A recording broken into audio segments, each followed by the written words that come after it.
আলোচনার বিষয় হচ্ছে সুনির্দিষ্ট পত্রিকার আইনে সর্বমোট কত প্রকারের পত্রিকার আছে? 8 প্রকারের সর্বমোট। যদি প্রশ্ন আসে সুনির্দিষ্ট পত্রিকার আইনে কত উপায় বা কয়ভাবে পত্রিকার প্রদান করা যায়? 5 ভাবে। তা হচ্ছে দখল, গ্রহণ, অর্পণ, আদেশমূলক, নিষেধমূলক, ঘোষণামূলক আর হচ্ছে কি রিসিভার নিয়োগ। এই 5 ভাবে পত্রিকার প্রদান করা যায়। কয়টা পত্রিকার 5 ভাবে দেওয়া যায়? 8 প্রকারের পত্রিকার 5 ভাবে দিতে পারবে। এখন একটু দেখি 8 প্রকার কি কি। 1 নম্বর হচ্ছে সম্পত্তি পুনরুদ্ধার। সম্পত্তি পুনরুদ্ধার হচ্ছে 8 হইতে 30 ধারা। দেখেন 8 হইতে 11 ধারা। এরপর হচ্ছে 2 নম্বর হচ্ছে চুক্তি প্রবল 12 হইতে 30। এরপর 3 নম্বরে হচ্ছে চুক্তি প্রবল 12 হইতে 30।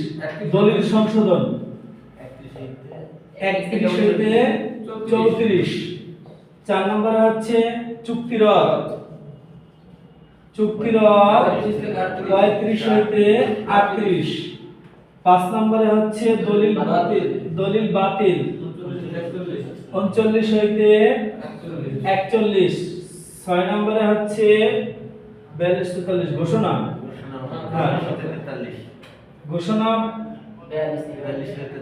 42 আর 43। আর 7 নম্বর হচ্ছে রিসিভার 44। 8 নম্বর হচ্ছে নিষেধাজ্ঞা। নিষেধাজ্ঞা হচ্ছে 52 হইতে 57। এই হচ্ছে 8 প্রকারের পত্রিকার। এই 8 প্রকারের পত্রিকার কয় ভাবে দেওয়া যায়? 5 ভাবে দেওয়া যায়। যদি আপনি এইটা মাথায় থাকে তাহলে কিন্তু আপনি সহজে সুনির্দিষ্ট পত্রিকার আপনার মাথায় চলে আসবে।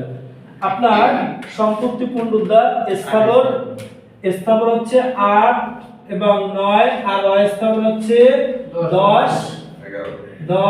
10 আর 11। কথা বলছেন?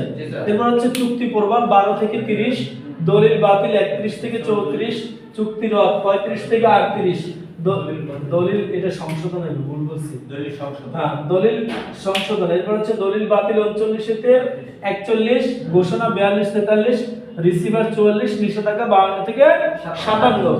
এই 8 প্রকারের পত্রিকার দেওয়া যাবে 5 ভাবে। এখন একটা কথা আছে, এই যে প্রশ্নটা সর্বমোট একটু ফলো করুন ভাই, মোট কত প্রকারের পত্রিকার প্রদান করা যায় সুনির্দিষ্ট পত্রিকার আইনের বিধান মোতাবেক?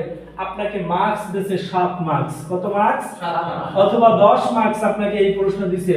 তখন আপনি যদি শুধুমাত্র এই 8 প্রকারের লেখেন তাহলে কি আপনি পাবেন না? তাহলে বিস্তারিত কিভাবে লিখবেন? আমি আবার একটা ফর্মুলা বলি, আপনারা চাইলে নিজের ফর্মুলাই কি লিখতে পারেন। एग्जांपल স্বরূপ আপনি লিখতে পারেন সুনির্দিষ্ট পত্রিকার আইনে সর্বমোট 8 প্রকারের পত্রিকার আছে, যথা 1 নম্বর দিলেন কি সম্পত্তি পুনরুদ্ধার। সম্পত্তি পুনরুদ্ধার লেখার পরে আপনি চাইলে একটু 8 ধারাটা উদাহরণ লিখে দিতে পারেন। হ্যাঁ, উদাহরণ 8 ধারা লিখে দিতে পারেন 1 নম্বর দিয়া। এরপর হচ্ছে চুক্তি প্রবল, আপনি 12 ধারাটা লিখে দিতে পারেন। এই চুক্তি প্রবল লেখার পরে উদাহরণ দিয়া একটা ধারা লিখে দিলেন। এরপর হচ্ছে দলিল সংশোধন, আপনি एग्जांपल স্বরূপ 31 লিখে দিলেন।